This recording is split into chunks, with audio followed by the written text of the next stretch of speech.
মেয়েরা আমার নজনেরা, যুবকেরা, ছেলেরা, বাচ্চারা, পর্দা নাশিনা মা বোনেরা, আল্লাহ নবী দো জাহানের বাদশাহ হাবিবুল্লাহকে, নবী জনাবে মুহাম্মদুর রাসূলুল্লাহকে সাল্লাল্লাহু আলাইহি ওয়াসাল্লাম পাক জবানে জানিয়ে দিলেন, ও আমার সাহাবারা, আল্লাহ কোরআনে জানিয়ে দেন, ইয়া আইয়ুহাল্লাযীনা আমানু, হে আমার বিশ্বাসী সম্প্রদায় বান্দারা, আতিউল্লাহ, আমি আল্লাহ আমার ইতাআত তোমরা করো, ওয়া আতিউর রাসূল, আমি আল্লাহ পাক জানিয়ে দিলাম আমার হাবিবের ইতাআত তোমরা করো, আমার হাবিবের ইতাআত তোমরা করো, আমি আল্লাহ পাক জানিয়ে দিলাম, ওয়া উলিল আমরি মিনকুম, এবং ওই সমস্ত আলেমে দ্বীনের সোহবতে থাকো, ওই সমস্ত আলেমে দ্বীনের সোহবতে যাও, আতিউল্লাহ ওয়া আতিউর রাসূল, যার ভিতরে আমি আল্লাহ আমার ইতাআত এবং আমার হাবিবের ইতাআত আছে, আমার ওই আলেম বান্দার কাছে তোরা যাও, আমি আল্লাহ আমার হাবিবের সন্ধান পেয়ে যাবি। একবার জোরে হবে না? তাহলে দেখেছেন এখানে ওই আয়াতে কারিমায় জানিয়ে দিলেন কোন আলেমটার দাম বেশি, কোন আলেমটা আল্লাহর কাছে দাম বেশি, যে সুন্দর করে ইবাদত পড়তে পারে, তাই তো, সুন্দর করে কোরআন তেলাওয়াত করতে পারে, তাই তো। আতিউল্লাহ ওয়া আতিউর রাসূল, আতিউল্লাহ ওয়া আতিউর রাসূল, যার ভিতরে আল্লাহর ইতাআত আছে, হাবিবের সুন্নতে নববী আছে, ওই আলেমটাই হলো আল্লাহর কাছে প্রিয়। একবার জোরে বলুন, একবার জোরে বলুন না সুবহানাল্লাহ। শুধু ওই গাদা গাদা মুখস্থ করে আর ওই স্টেজে মোবাইল দেখে দিয়ে ওয়াজ করে জাতি আমার থেকে কিচ্ছু পাবে না, ধোকা ধোকা ধোকা। নিজে যে পড়তে পারি এটা একটু জাহির করা, এছাড়া কিচ্ছু না। ও মাপা হয়ে গেছে আমার কথা, বুঝতে যাচ্ছেন না? এই দেখে দেখে ওয়াজ করাটা দেখতে পারে, অসুবিধে নেই, দেখে দেখে ওয়াজ করাটা কোনো ফ্যাক্টর নয়। ও তো এমনি জেনারেল শিক্ষিত যারা আছে এবারাত না পড়ে এমনি পড়ে দেবেন, কিন্তু যে কটা হাদিসও পড়ছে ওর উপরে আমল করে তো না, জাতির উপদেশ দিয়ে শেষ। এ কথা বুঝতে পারছেন না? তাহলে আল্লাহ বললেন ওই আলেমের সহবতে যাও, এটা আল্লাহর হুকুম। কোন আলেমের সহবতে যেতে হবে? যে আলেমের ভিতরে আতিউল্লাহ ওয়া আতিউর রাসূল, যার ভিতরে আমি আল্লাহর হুকুমের তামিল আছে, আমল আছে। একবার জোরে বলুন, একবার জোরে বলুন না সুবহানাল্লাহ। ভাইরা আমার, নজনেরা, যুবকেরা, ছেলেরা, বাচ্চারা, পর্দানাশীনা মা বোনেরা, হযরতে এক সময় উসমানে হারুনি রাহমাতুল্লাহ আলাইহি, হুজুর আমার হযরতে হাসান বসরি রাহমাতুল্লাহ আলাইহি দরবারে আসেন। হুজুর আমার হযরতে উসমান হারুনি রাহমাতুল্লাহ আলাইহি হুজুরের দরবারে যখন হযরতে হাসান বসরি রাহমাতুল্লাহ আলাইহি দরবারে হুজুর হাজির হচ্ছেন, ওই সময়টা হলো মাগরিবের ওয়াক্তের সময়। হুজুর আমার যখন দরবারে আসলেন, হুজুর দেখলেন মসজিদে ইমামতির জায়গায় হযরতে উসমান হারুনি রাহমাতুল্লাহ আলাইহি লক্ষ্য করছেন হযরতে হাসান বসরি দাঁড়িয়ে গিয়েছে। আল্লাহর মাহবুব বান্দা হুজুর আমার ইমামতির জায়গায় দাঁড়িয়ে গিয়েছে, ইমামতির জায়গায় দাঁড়িয়ে গিয়েছে। হুজুর আবার ইমামতি করছেন, কেরাত পড়ছেন, আর দেখতে পাওয়া যায় যখন সূরা ফাতিহা শুরু করলেন, আলহামদুলিল্লাহি রাব্বিল আলামিন আর রহমানির রহিম মালিকি ইয়াউমিদ্দিন ইয়্যাকা না'বুদু ওয়া ইয়্যাকা নাস্তাঈন ইহদিনাস সিরাতাল মুস্তাকিম সিরাতাল লাযীনা আন'আমতা আলাইহিম গায়রিল মাগদুবি আলাইহিম ওয়ালাদ-দাল্লিন। আল্লাহর মাহবুব বান্দা হযরতে হাসান বসরি কেরাতটা শোনার সাথে সাথে হুজুর নামাজ আদায় করছেন বটে, কিন্তু মনের ভিতরে একটা সন্দেহ তৈরি হলো, হাসান বসরির কেরাতটা ঠিকই নাই। কে বলছে? হযরত উসমান হারুনি নামাজ পড়ছে, ইক্তেদা করছে, ইমামের পিছনে নামাজ পড়ছে। ইমামকে হযরত হাসান বসরি, মুসল্লিকে উসমান হারুনি রহমাতুল্লাহ আলাইহি। হাসান বসরি রহমাতুল্লাহ আলাইহির কেরাত শুনে উসমান হারুনি রহমাতুল্লাহ আলাইহির মনে মনে চিন্তা হচ্ছে নামাজের ভিতরে, কেরাতটা ঠিক সহি হলো না তো, কথা বুঝাচ্ছেন না? কেরাতটা ঠিক সহি হলো না তো, আমার নামাজটা আবার দৌড়াতে হবে। তার মানে বোঝা যাচ্ছে হযরত উসমান হারুনি তেলাওয়াতের দিক থেকে খুব স্বচ্ছ, ভালো তেলাওয়াত জানেন, তাহলে ভুল ধরতে পারবে না তো। কথা বলছেন না কেন? তেলাওয়াতে আমি শাহনাজ কোরআন তেলাওয়াত করলে, আয়াতে কারিমা পড়লে কারীরা আমার ভুল ধরে, ধরতেই পারে, কারণ আমি তো কারি না। কারীদের পড়া ঢং, তাদের কায়দা কানুন সব আলাদা, আমি তো কারি না, আমি তো মাওলানা। কারিয়ানা কোর্স কমপ্লিট করতে গেলে ওটা আবার আলাদা পড়াশোনা করতে হয়, শুধু কোরআনের তেলাওয়াতের উপরে, শুধু তেলাওয়াতের উপরে ওর কোর্স। কেউ যদি আমার তেলাওয়াতে ভুল ধরে, আমি অস্বীকার যেতে পারবো না যে উচ্চারণগত ঠিক নেই। আমি মাথা পেতে, হ্যাঁ ভাই আমি উচ্চারণগত না ঠিক হতে পারে, কারণ এভরিডে দুটো করে জলসা তো। আমার অরিজিনাল গলা কি এখন অস করছে? আমি এটা অরিজিনাল গলা, গলা বসে গেছে না? সেই যে আগে ঢঙে অস করতাম বাসা বাটিতে, সেই ঢঙে অস করছি পাচ্ছি না, কারণ গলা ভারী হয়ে গেছে এবং দম হালকা হয়ে আছে। এভরি নাইটে দুটো করে, কোনোদিন আবার দিনের বেলা, মানে চাপার উপরে চাপান। কথা বুঝছেন না?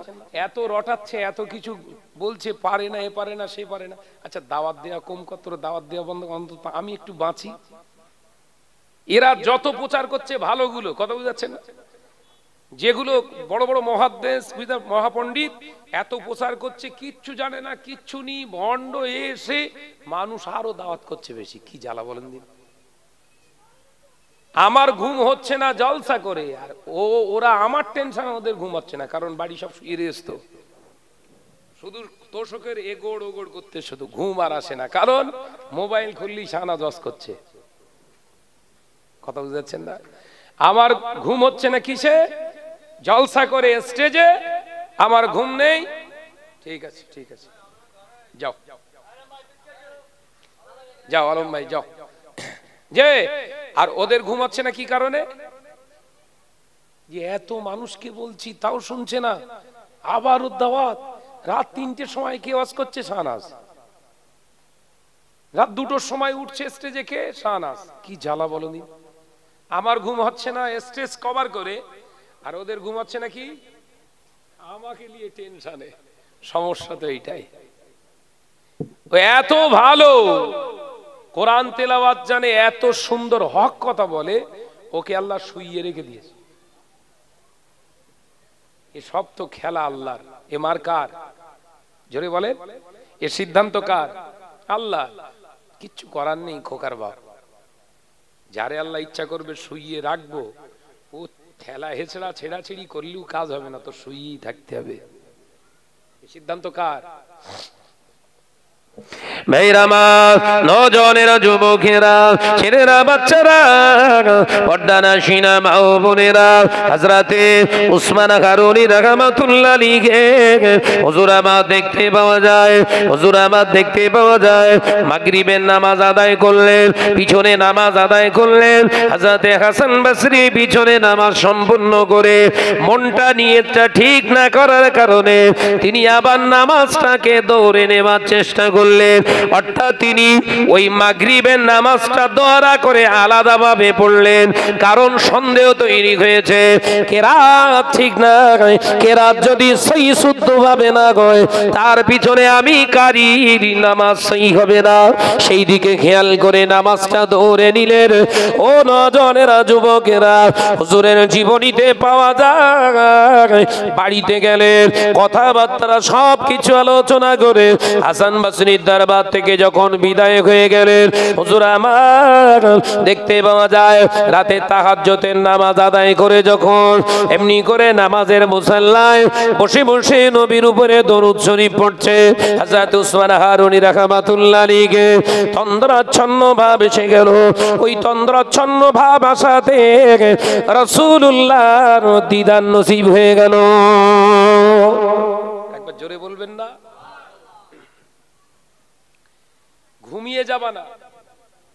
ঘুমিয়ে পড়া, তন্দ্রা যাবা, তন্দ্রাচ্ছন্ন ভাব, দুটো এক না। মানে ঘুম ঘুম ভাব, দেখবেন হঠাৎ করে বসে রয়েছেন, বসে থাকতে থাকতে চোখটা যেন একটু টেনে এলো, যে যা কথাবার্তা বলছে শুনতে পাচ্ছেন কিন্তু চোখ খুলতে পাচ্ছেন না, এইটার নাম হচ্ছে তন্দ্রাচ্ছন্ন ভাব। কথা বুঝতে পেরেছেন? ঘুমের ঘোরের মধ্যে থাকা, ঘুম না, ঘুমের মধ্যে অবস্থান করছেন এখন সবে। এরকম একটা পরিস্থিতিতে হযরতে হাসান বসরি, হযরতে উসমান হারুনি রাহমাতুল্লাহ আলাইহিকে রাসূলুল্লাহ দিদার দিলেন। একবার জোরে বলুন। আল্লাহ নবী দো জানে বাদশাহ হাবিবুল্লাহ কে, নবী জনাবে মুহাম্মদুর রাসূলুল্লাহ কে সাল্লাল্লাহু আলাইহি ওয়াসাল্লাম নবী আমার সালাম দিয়ে বললেন, ও বাবা উসমান হারুনি, ও বাবা উসমান, তুমি শোনো, গতকাল মাগরিবের নামাজটা আমার হাসানের পিছনে পড়েছিলে, মনের ভিতরে সন্দেহ তৈরি করে আবার নামাজটাকে দৌড়ে নিয়েছো বাবা। ও বাবা আমার উসমান রে, বাবা উসমান হারুনি, বাবা শোনো, আমার হাসান বসরি তোমার মতো হয়তো কেরাত পড়তে পারে না, তোমার মতো হয়তো কেরাত জানে না। ও বাবা উসমান হারুনি শুনে রেখে দাও, আমার হাসান বসরি যে নিয়তে ইমামতি করছিল আল্লাহ তার নিয়তটা কবুল করেছে।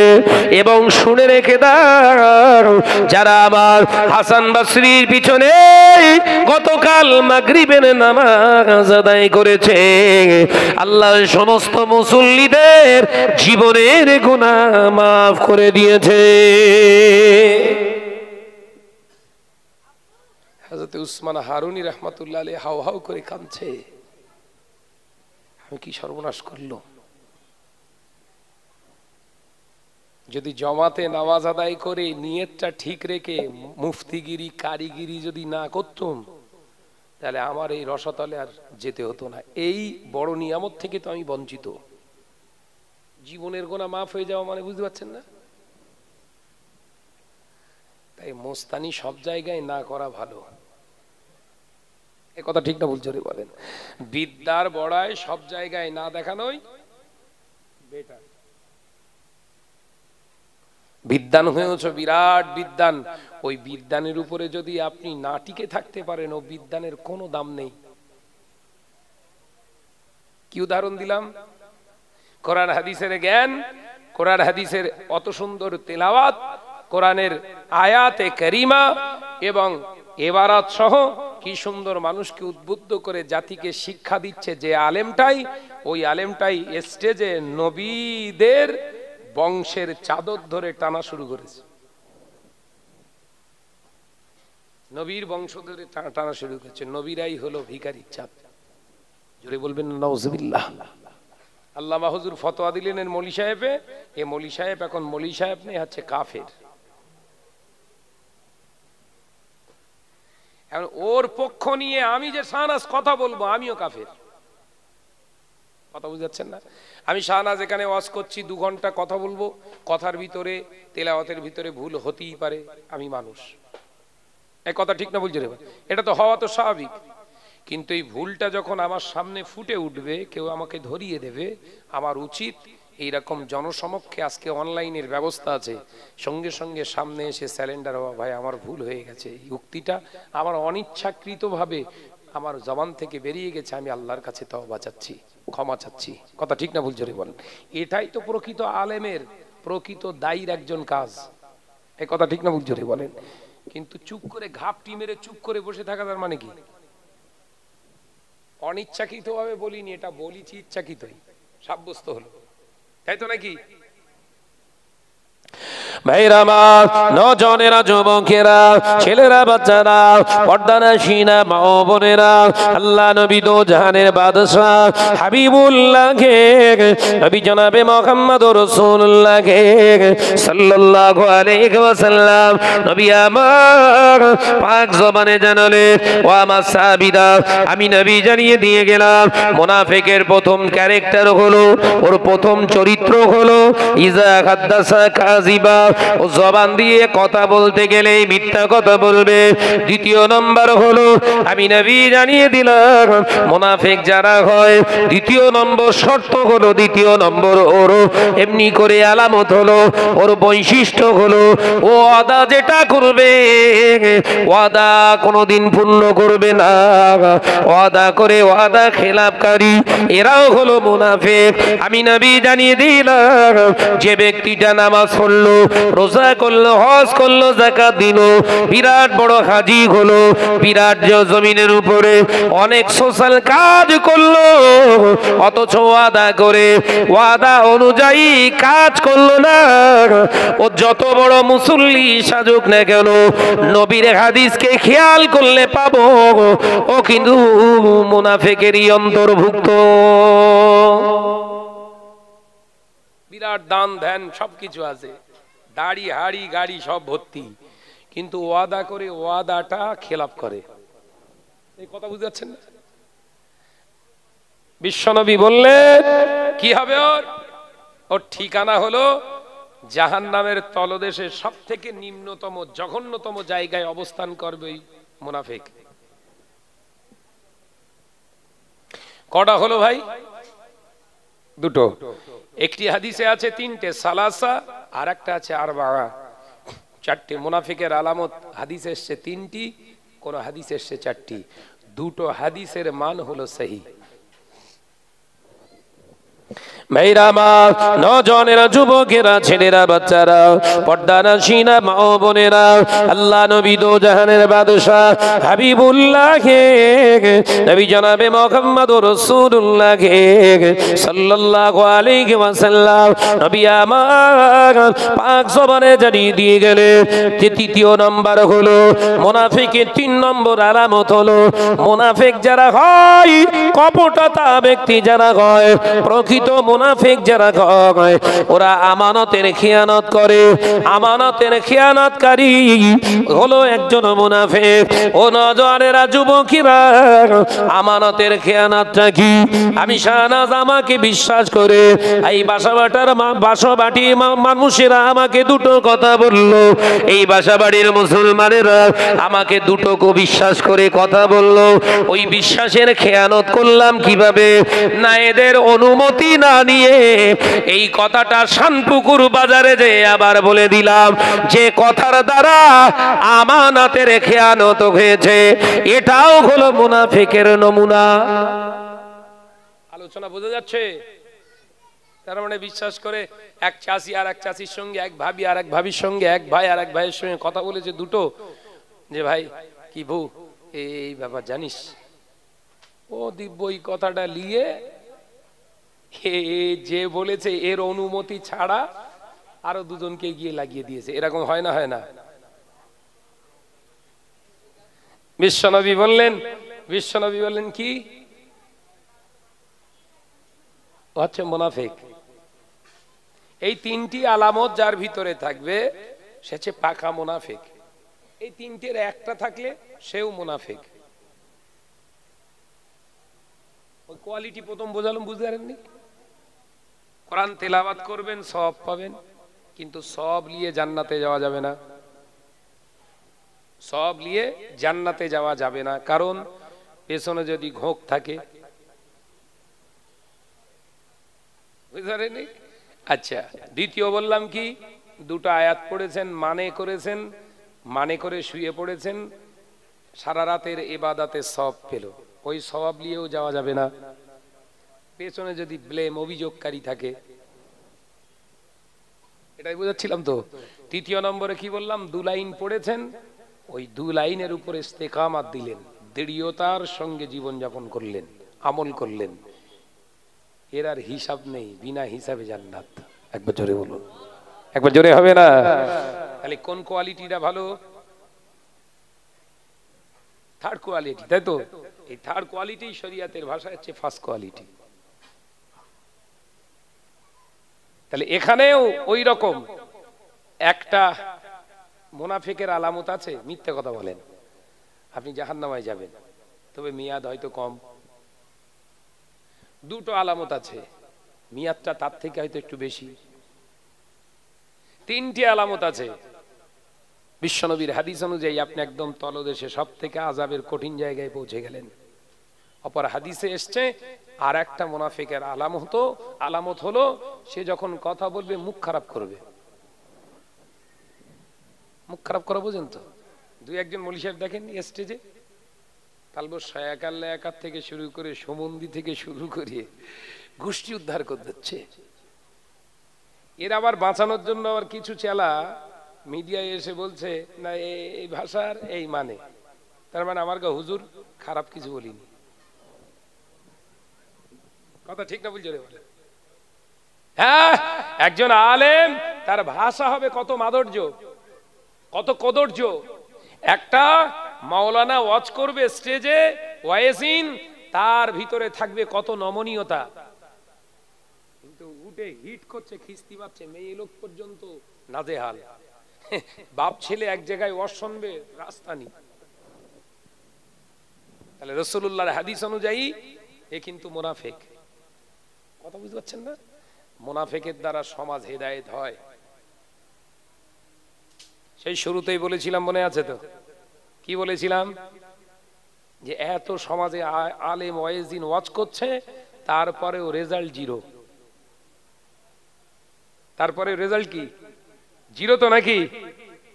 001 ধরে নিলাম, 001। এই 1% যে আলেমদের নসিহাতে আল্লাহ তাদের হেদায়েতের রাস্তা দেখাচ্ছেন, এই আলেমরাই হলো নবীর ওয়ারিস। একবার জোরে বলুন, একবার জোরে হবে না? হাদিস রেখেছিলাম, মনে পড়ছে?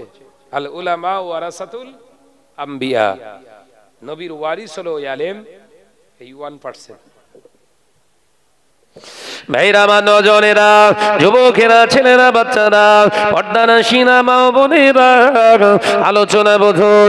আল্লাহ নবী দো জাহানের বাদশাহ হাবিবুল্লাহকে, নবী জনাবে মুহাম্মদুর রাসূলুল্লাহকে সাল্লাল্লাহু আলাইহি ওয়াসাল্লাম নবী আমার পাক জবানে জানিয়ে দিয়ে গেলেন, এমন একটা দিন আসবে, সময় আসবে, ও আমার সাহাবীরা, মুসলমান নামে তারা নামে মুসলমান হবে, নামাজ পড়বে, রোজা করবে, হজ করবে, যাকাত দেবে, বড় বড় মসজিদ তারা বানাবে। ও আমার সাহাবীরা, দাড়ি রাখবে, টুপি পরবে, জুব্বা পরবে, মসজিদ ভর্তি মুসল্লিও দেখতে পাওয়া যাবে। ও আমার সাহাবীরা, আমি নবী জানিয়ে দিলাম, ওই মুসল্লিদের ভিতর থেকে ইমানদার খুঁজে পাওয়া যাবে না। নামাজ পড়ছে কারা? এ কথা বুঝাচ্ছেন না? নবী বললেন নামাজ পড়বে, রোজা করবে, হজ করবে, যাকাত দেবে, বড় বড় মসজিদ বানাবে, মসজিদ ভর্তি মুসল্লি, দাড়িওয়ালা, টুপিওয়ালা, ঈমানদার নেই। আমরা সেই দিকে এগুচ্ছি না তো? দেখি একটু গবেষণা করে দেখি, অসুবিধা হবে নাকি? একটু ভেতরে ঢুকবো আমি, মুসল্লিদের ভেতরে, মানে আপনাদের শুধু না, আমার ভেতরেও ঢুকবো।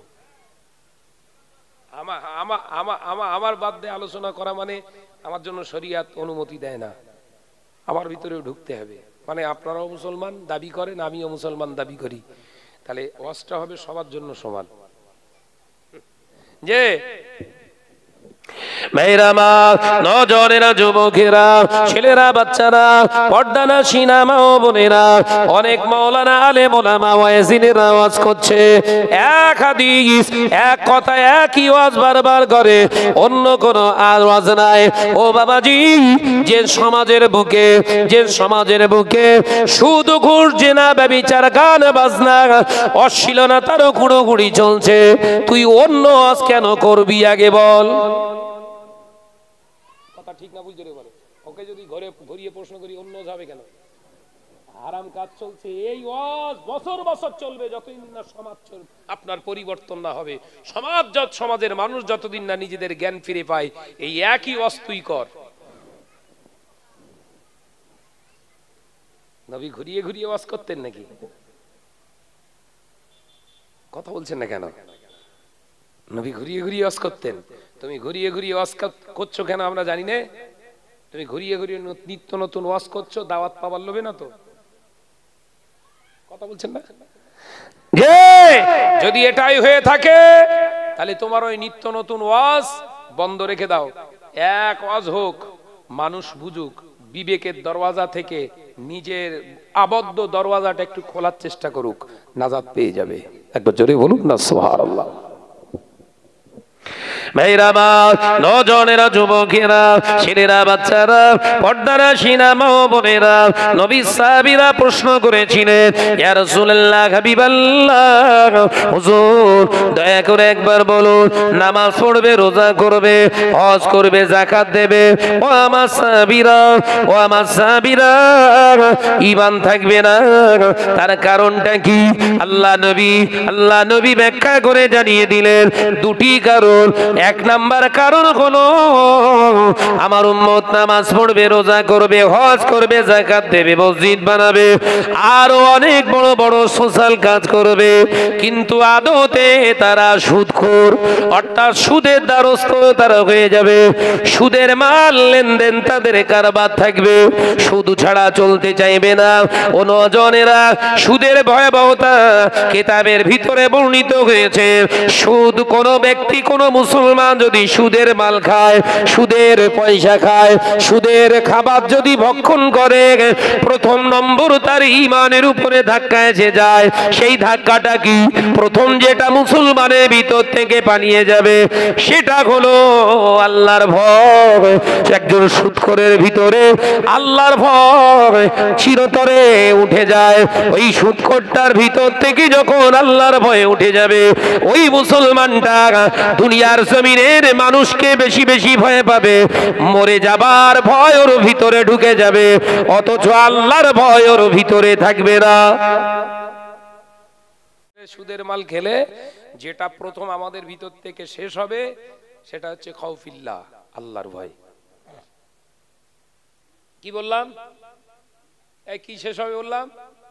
আল্লাহর ভয়। আজকে দেখেন কি সুন্দর সব ঘর ঘর পৌঁছে গেছে। বাসাবাড়ির মুসলমানেরা, আমি কি গল্প করছি না ঠিক কথা বলছি? ঘরে ঘরে সুদের দাওয়াত পৌঁছে গেছে। হুজুর হিট করো। হকের হুজুর, হিট করছো না কেন?